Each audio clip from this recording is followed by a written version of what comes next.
So I had this really crazy dream, and it's a lot of times my dreams come true. A lot of times they're just simply warning me to get ready for things. So this particular dream was quite disturbing. It woke me up in a pretty good panic, made me really reevaluate my entire security system here at my home, and started making me think about security in general again. You know, when you're thinking about things for prepping, you want to think about your food, water, shelter, and security and your med plan. This one is going to talk about security. So in the dream, I was out across the field. I live on a kind of a semi-farm here, smaller farm. And I was looking back at my house and I seen a delivery truck pull up. And then the delivery truck backed up and it had a roll-up door on the back, one of the bigger delivery trucks. Had a roll-up door on the back, and I noticed the door rolled up, and I seen two guys jump out, fully kitted out, starting to basically go around my house. They had on body armor, rifles, and they were coming to get whoever was in that house. I don't know if they knew it was me or what, but they were basically a terrorist, and that's how they were attacking. That rattled my cage a little bit because I started thinking, a delivery truck, you won't really suspect foul play. You're thinking, oh wow, I got something coming. So you kind of approach that with kind of your guard down in many ways, as opposed to just a truck backing up. And then when that door rolled out, it was total surprise. Rolled up, it was total surprise for me. And I started really reevaluating my security plan here at home. So now I really push deliveries. Like if someone shows up in a delivery truck, I don't automatically go outside. I let up the window, talk from inside. I have a lot of cameras here and there. Of course, cameras, only thing they do is record the crime. They don't really stop anything. So I always like to have it in layers. So kind of like the detect,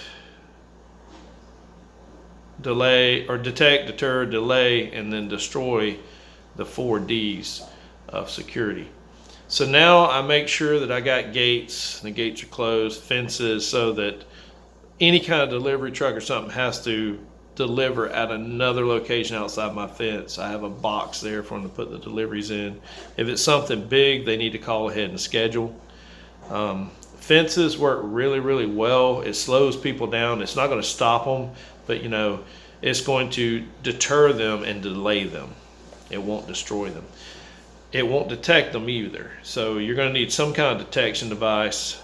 Driveway alerts are really good for that. Cameras are good for that, especially cameras that alert your phone when it sees activity.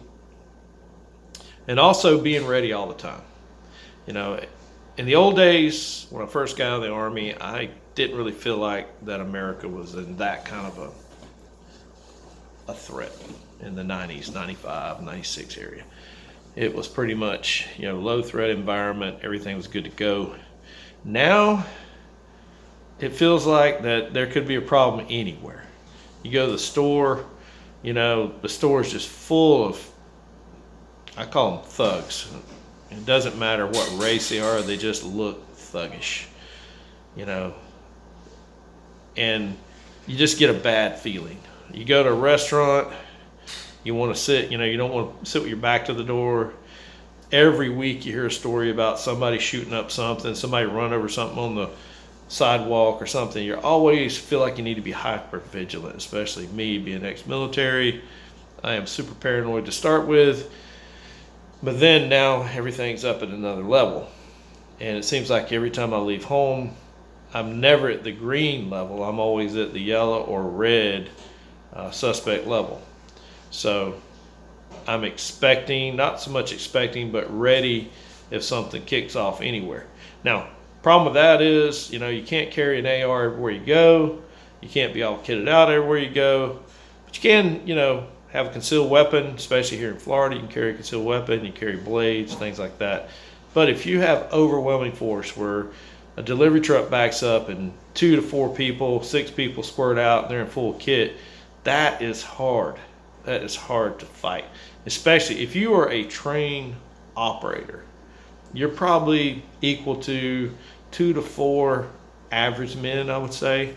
If you're untrained, then it's 1 to 1 or less than 1. You're less than 1. So I would strongly advise you to take a look at your security plan and ask yourself, what would happen? How would you handle if someone came to your house, 2 men got out of the vehicle and started just going around your home, trying to break in, that sort of thing? What kind of training do you have?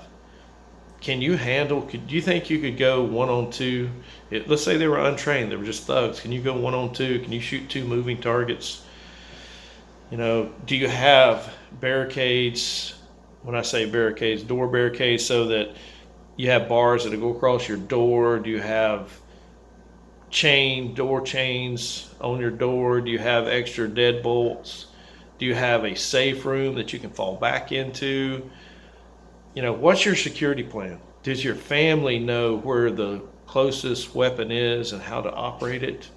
We actually had an instance here at my home one time where the dogs were barking really bad out front. My wife didn't know what it was, and she couldn't see right out the front door because our door doesn't have a way you can see right out the front door, and they were barking right out the front door. Well, she made a mistake opening the front door, and what she did, a man was sitting on our front porch, and he was drunk, and he almost fell back into our house. He was leaning against the door. She slammed it really hard back and locked it, and she was here by herself, and she flipped out. Of course, we had already talked about a family emergency plan, a security plan. She knew where the weapons were.